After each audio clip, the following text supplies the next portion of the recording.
Episode 4 की start होती है फ्लैशबैक सीन से। बर्लिन बैंक ऑफ स्पेन में एक फेक आईडी बनाकर गया है जो सिक्योरिटी का रेटिंग देता है।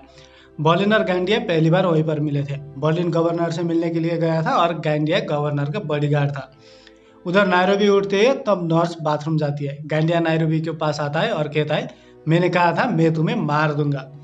हॉल में टोक्यो रियो से पूछती है, गैंडिया किधर गया? रियो ऊपर कहता है। टोक्यो मोनिका और डेनवीर को हॉस्टेज को गार्ड करने के लिए कहकर हेलसिंकी और बगोटा ऊपर जाने लगते हैं।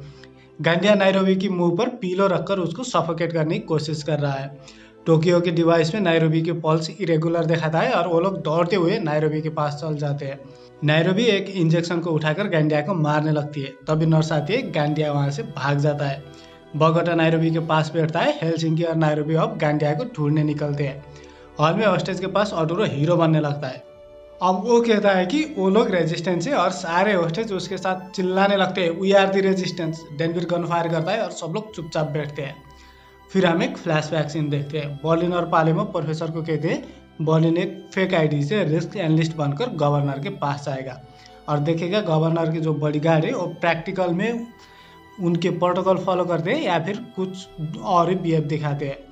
बर्लिन अब बैंक में गवर्नर के रूम में उसका इंतजार कर रहा है। उधर पुलिस स्टेशन पे 1 मिनट पहले जो लेसवन इमोशनली टूटकर रोते हुए बेटी को कॉल करने लगी थी, अब वही लेसवन पूरे कॉन्फिडेंस के साथ एलिसिया के आगे बैठी है। वो एलिसिया से कहती है कि रियो जैसे बच्चों को जब टॉर्चर करके तुम घर जाती हो तब अपने हस्बैंड को कैसे फेस करती हो। तब हमें पता चलता है एलिसिया का पति कैंसर से 2 महीने पहले ही मर गया था। ये सुनकर कर्नल चौंक जाता है क्योंकि उसको भी पता नहीं था। अब यहाँ पर उल्टा एलिसिया इमोशनली ब्रेक होने लगती है। तब कर्नल उसे बाहर बुलाता है। कर्नल एंटोनी को लिस्बन के पास भेज देता है और एलिसिया को कहता है अगर उसको पता होता कि उसका हस्बैंड अभी अभी मरा है तो एलिसिया को इस केस को लीड करने नहीं देता। अब इसके बाद 4 मिनट बैंक में टोक्यो और हेलसिंकी गैंडिया को ढूंढने लगते हैं।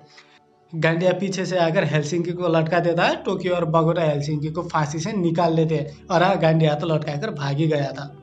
अब हॉल में ऑटोरो चुपके से अमांडा के पास जाता है और पल्स चेक का नाटक करके उसको एक पिल देता है। स्टैंड पे एलिसिया सबको कह देती है कि उसका हस्बैंड अभी अभी मरा है और पूछती है क्या इससे उनको लगता है कि इस केस को उसे चार्ज में लेना नहीं चाहिए। कोई कुछ नहीं बोलता। उधर बैंक में सारे लुटेरे नायरोबी के पास है। प्रोफेसर सीसीटीवी कैमरा से सब कुछ देख रहा है। डेनवर रियो से पूछता है उसने गोली क्यों नहीं चलाई। रियो कहता है उसने कहा था उसका एक फैमिली है, मैं फ्रीज हो गया, मैं मर्डर नहीं जो उसे मार दूं। डेनवर कहता है तुम्हें जान से मारने की क्या जरूरत थी, तुम उसको पैर में, हाथ में या हवा में ही गोली चला देते, वो रुक जाता। तब वो लोग रियो को ट्रेटर कहने लगते हैं। प्रोफेसर कहता है रियो ट्रेटर नहीं है, लेकिन जो आदमी भागा है वो हमारे लिए बिगेस्ट थ्रेट है। फिर से एक फ्लैशबैक सीन आता है। बर्लिन बैंक से वापस आने के बाद प्रोफेसर को कहता है उनको गैंडिया को मारना होगा, वो प्रोटोकॉल फॉलो नहीं करता और हाइस्ट में उसकी वजह से प्रॉब्लम आ सकती है। प्रोफेसर कहता है बॉडीगार्ड को 1 घंटे में ही बैंक से सीक्रेट डॉक्यूमेंट का बॉक्स देकर बाहर भेज देंगे, उन्हें मारने की जरूरत ही नहीं होगी। तब बर्लिन कहता है वो नहीं मानेगा और दोस्तों आपको याद होगा बॉडीगार्ड ने नहीं माना था, इसीलिए डेनवर खुद बाहर गया था।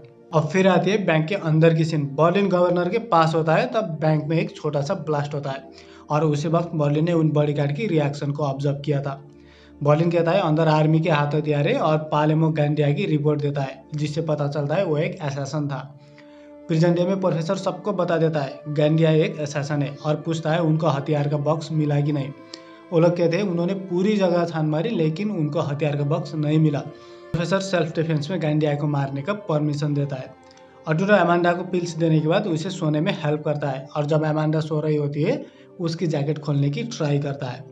उधर प्रोफेसर एलिसिया को कॉल करके प्रेस में ट्रूस को एक्सेप्ट करने के लिए कहता है। वो एलिसिया को धमकाता है अगर उसने प्रेस में ट्रूस को एक्सेप्ट नहीं किया तो वो लिस्बन का फेक एग्जीक्यूशन, लिस्बन की इलीगली पुलिस स्टेशन पे इंटरोगेशन और उसकी मार बेटी से जोड़कर जो टॉर्चर किया था वो सब कुछ मीडिया में लीक कर देगा। अब पुलिस के पास कोई ऑप्शन नहीं होता, वो पब्लिकली ट्रूस को एक्सेप्ट करते हैं और लुटेरे को बियर और स्नैक्स भेज देते हैं।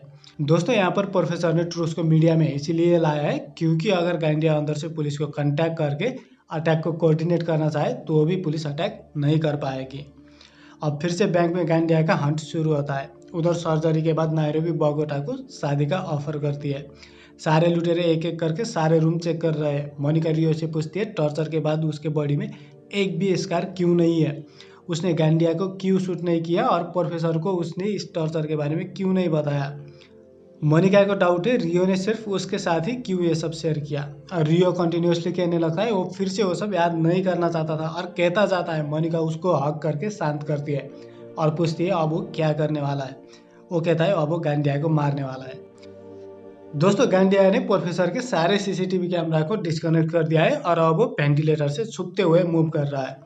उधर हॉल में होस्टेज पार्टी कर रहे हैं और डेनविर उनको गार्ड कर रहा है। पालिमर डेनविर को उकसाने लगता है। पालिमर डेनविर से कहता है ये सर्जरी नहीं है, गांडिया को जल्दी से जल्दी मारना होगा वरना वो एक एक करके सबको मार देगा।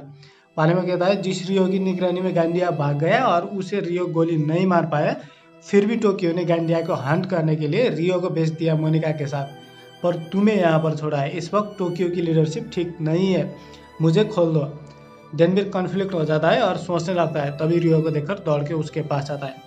पालिमो खुद से कहता है थोड़े से मिस हुआ। दोस्तों अब हमें पता चलता है पालिमो के माइंड में क्या चल रहा था। वो गांडिया को रिलीज करके टोक्यो को लीडरशिप को रॉन्ग प्रूव करके खुद लीडरशिप लेना चाहता था। उधर डेनवर रियो से माफी मांगता है और उन दोनों के बीच फिर से दोस्ती होती है। गांडिया पैनिक रूम में पहुंच जाता है।